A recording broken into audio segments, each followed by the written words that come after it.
Hey everyone. So, as we're all kind of getting ready to jump into the working world, we hear a ton about things like profits and markets.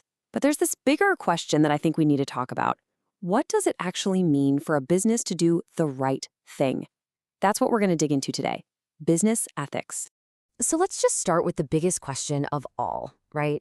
Is a company's only real job to make as much cash as possible for its owners? It seems like a simple question, but believe me, the answer is getting way more complicated. For decades, the answer was a pretty clear yes. The whole game was to maximize what they call shareholder wealth. That meant a super tight focus on short-term goals, like making sure the profits look good every 3 months. But now, we're starting to see that this view is kind of like looking at the world through a keyhole. You miss the entire picture of what makes a business great and last. Okay, so to get that bigger picture, we have to start with the basics. Let's actually break down what business ethics really means. When you boil it all down, it's pretty simple. Think of business ethics as the moral compass for a company. It's just the set of ideas that helps everyone, from the CEO to a new intern, figure out what the right thing to do is in any situation at work. And here's a really important point. This isn't just about not breaking the law. I mean, a company can do something that's totally legal, but that we'd all agree is completely unethical. Ethics is a higher bar. It's about choosing to do what's right, not just what you can get away with legally. And that higher standard is so important because a business doesn't just exist in a bubble. Every decision it makes creates these ripple effects, kind of like dropping a stone in a pond. They touch a whole network of people. We're talking employees, customers, suppliers, the whole community. And yeah, even the planet. All these groups are called stakeholders. Okay, so if we're going to build a business that actually cares about all those stakeholders, what are the tools we need? What are the actual building blocks for being ethical? Well, it turns out it's built on 5 big ideas. We're talking about honesty, just being truthful. Fairness, treating everybody the same. Responsibility, actually owning your actions and what happens because of them. Integrity, having a strong moral backbone. And finally, respect for everyone. These 5 things, they're pretty much the foundation for any ethical company. Now, I know it's easy to hear all that and think it's just, nice to have. But the truth is, this stuff is absolutely essential for success. It turns out that good ethics is just good business. I mean, seriously, you can't get much more of a business expert than Warren Buffett. And what he says is crystal clear. You can always make more money, but if you lose your reputation, that's almost impossible to get back. Once trust is broken, it's incredibly hard to fix. This really gets to the heart of 2 totally different ways of thinking. The short-term view is like a sprinter, just going all out for those immediate profits, even if it means cutting some corners. But the long-term view, that's like a marathon runner.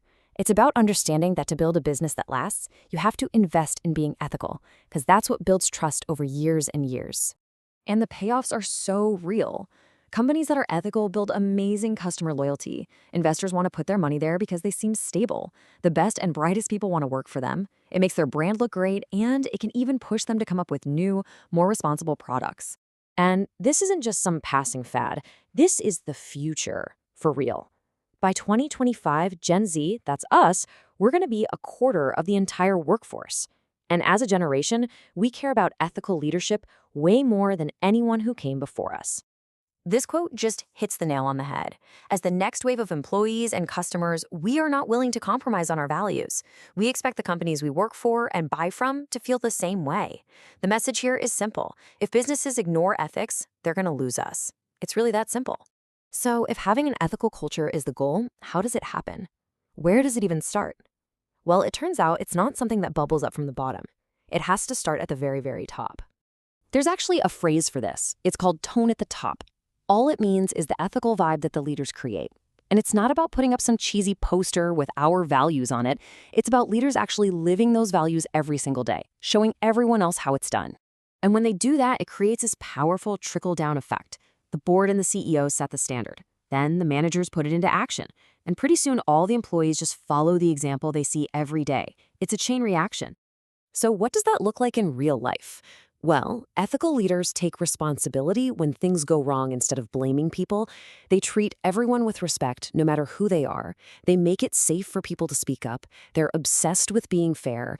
And they try to build a real community, not just a place where you clock in and out. Now, all of this gets even more complicated when we zoom out. Because let's face it, pretty much every big business these days works all over the planet.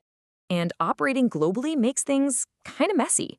What might be a totally normal business gift in one country could look like a straight up bribe in another. This creates all these tricky gray areas that companies have to figure out all the time. So, to deal with all that messiness, people have started pushing for universal standards, like a basic set of rules for everyone. A perfect example is the UN Global Compact. It lays out 10 basic principles for things like human rights, how you treat workers, and the environment to guide companies no matter where they are. And of course, technology has completely changed the game. Social media and the internet mean there are no more secrets. Every single company is basically living under a global spotlight 24/7. Because of that spotlight, one wrong move can go viral in like minutes. A single scandal can completely destroy a reputation that took years to build, wiping out trust and killing their profits. In the world we live in now, being ethical isn't just a nice idea anymore. It's a survival skill, which really brings it all back to us. As we get ready to start our careers and as we spend our money, we're the ones with the power. So the question isn't just for them, it's for us. What kind of company do you want to give your talent to? What kind of business deserves your money? By demanding better, we can actually help build a more ethical world. The choice is really ours.